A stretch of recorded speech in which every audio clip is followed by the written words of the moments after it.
চায়নার ভিজিট একদম টোটাল একটা ফ্লপ, টোটাল ফিয়েস্কো। $7 বিলিয়ন কথা আমরা শুনেছিলাম। এক বিলিয়ন ইয়ান মানে 1600 টাকা।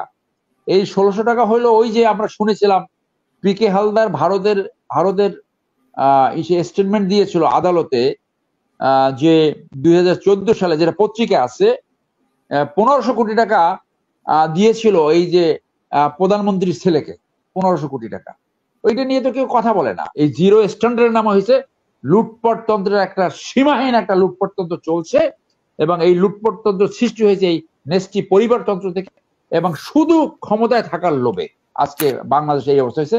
আমার ইতিহাসের ক্ষুদ্র জ্ঞান থেকে এইরকম খারাপ ভাবে পরিচালিত কোন দেশ এই পৃথিবীতে আসছে কিনা আমার সন্দেহ আছে। তো আপনি খারাপ চরিত্রবান এবং এই দুর্নীতিবাজ রাজনীতি নিয়ে আপনি তো কোনোদিন এটা এটা আপনি নিয়ন্ত্রণ করতে পারবেন না।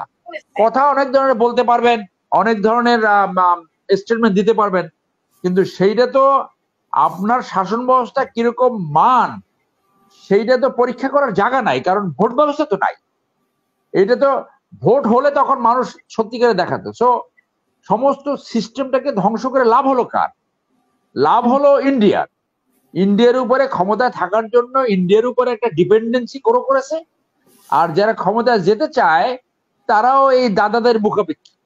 অর্থাৎ দাদারা এটাই চেয়েছিলেন যে বাংলাদেশের সমস্ত রাজনৈতিক দল তাদের মুখাপেক্ষী থাকবে, যাতে তারা বাংলাদেশে যেভাবে খুশি সেইভাবে লুটপাট করতে পারে। তাদের 10 থেকে 15 লক্ষ নাগরিক এখানে ওয়ার্ক পারমিট ছেড়ে কাজ করবে, আদানির সাথে চুক্তি নামে প্রতি বছর 10,000 কোটি তারা নিয়ে যাবে, টিকার টাকা ফেরত দিবে না, পোর্ট রাস্তাঘাট যে কোনো ভাবে ব্যবহার করবে। 120টা এগ্রিমেন্ট অথবা সমঝোতা স্মারক করেছে। একটা চুক্তি বা সমঝোতা স্মারক দেশের স্বার্থে আসছে আমার নলেজে নাই। চায়না নিয়ে উনি যে বললেন 20-30টা ইয়ে করেছে, সেটা তো কি ওই যে টিভির প্রোগ্রাম এক্সচেঞ্জ এইরকম আছে 60টা সমঝোতা স্মারক। এই বেসরকারি কি করেছে, এগুলো অল ইনসিগনিফিকেন্ট। সেইখানে বাংলাদেশের যে আজকে মিডিয়া আছে, এই সব মিডিয়া হাউস অলমোস্ট ইন্ডিয়ান নিয়ন্ত্রণে। তারা জনস্বার্থে খুব কমই খবর প্রচার করে। সেইখানে চাইনিজ গ্লোবাল পোস্টে যে নিউজটা বের হয়েছে তার একটা অংশ আমি একটা আলোচনা শুনলাম। সেইখানে শি জিনপিং সেখানে বলছে যে Xi Jinping stresses that Bangladesh should follow a independent foreign policy. বাংলাদেশের একটা নিজস্ব ফরেন পলিসি থাকা দরকার, স্বাধীনতা, সার্বভৌমত্ব, স্বকীয়তা এবং ভৌগোলিক অখণ্ডতা বজায় রাখার জন্য, এবং যেখানে ইন্টারনাল অ্যাফেয়ার্সে কোনো বৈদেশিক হস্তক্ষেপ থাকবে না। সো তাহলে মেসেজটা কি? এইটা এক আলোচক বলেছে যে this is a threat to Awami League, this is a threat. এবং তার বক্তব্য হলো যে এই থ্রেট পেয়ে তাড়াতাড়ি ওই আপনার ভিজিট ঘুষে চলে আসছে। তো এখানে আপনার এই যে অর্কেস্ট্রেটেড মিডিয়া নিয়ে অনেক কিছু বলা যায়, পাতানো ওই এমবেডেড জার্নালিজম বলে। এমবেডেড মানে যেরকম কথা শুনতে চায় সেই এমবেডেড জার্নালিজম নিয়ে আপনি অনেক কিছু বলতে পারবেন, কিন্তু সেইটা হলো বাস্তবতা না। চায়নার ভিজিট একদম টোটাল একটা ফ্লপ, টোটাল ফিয়েস্কো। $7 বিলিয়ন কথা আমরা শুনেছিলাম। এক বিলিয়ন ইয়ান মানে 1600 টাকা।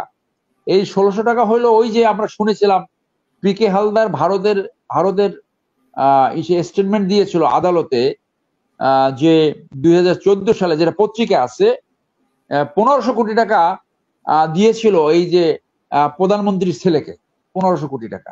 ওইটা নিয়ে তো কেউ কথা বলে না। তো সেইখানে ওই পেপারে আছে, এখনো পেপারে আছে এটা, যে ওইখানে বিদ্যুৎ কেন্দ্রের ইনস্ট্রুমেন্ট আনার জন্য যে কাস্টমস ডিউটি হয়েছে সেইটা ছিল 3000 কোটি টাকা।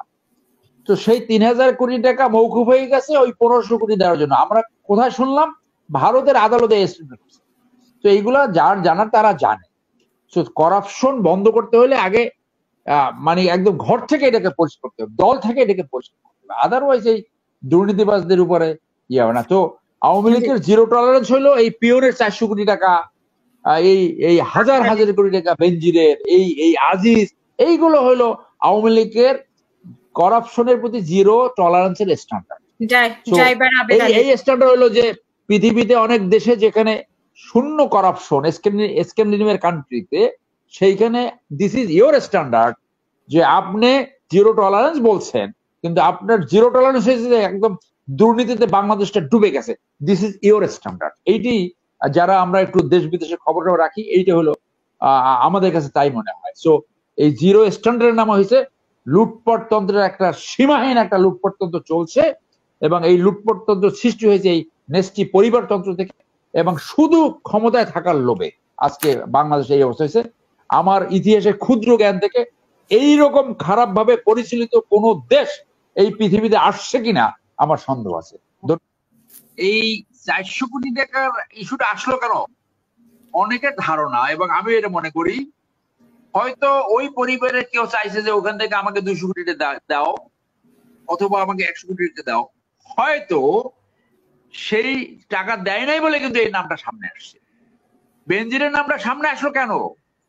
বেনজির কাউকে আঘাত করেছে, যে এই আইদের টাকা দেয় নাই অথবা তার স্বার্থে আঘাত করেছে, সেই জন্য। আজিজ কারো স্বার্থে আঘাত করে নাই বইলা আজিজের ইস্যুটা সামনে আসছে বিদেশি মিডিয়ার মাধ্যমে, আমেরিকার মাধ্যমে, কিন্তু তার বিরুদ্ধে কিন্তু কোনো ব্যবস্থা নিচ্ছে না, কোনো তদন্ত হচ্ছে না। সাইফুজ্জামান যে 350 বাড়ি করেছে, তার যেখানে ভাগ দেওয়ার ভাগ দিছে, সেই জন্য কিন্তু তার বিরুদ্ধে কিন্তু তদন্ত হচ্ছে না।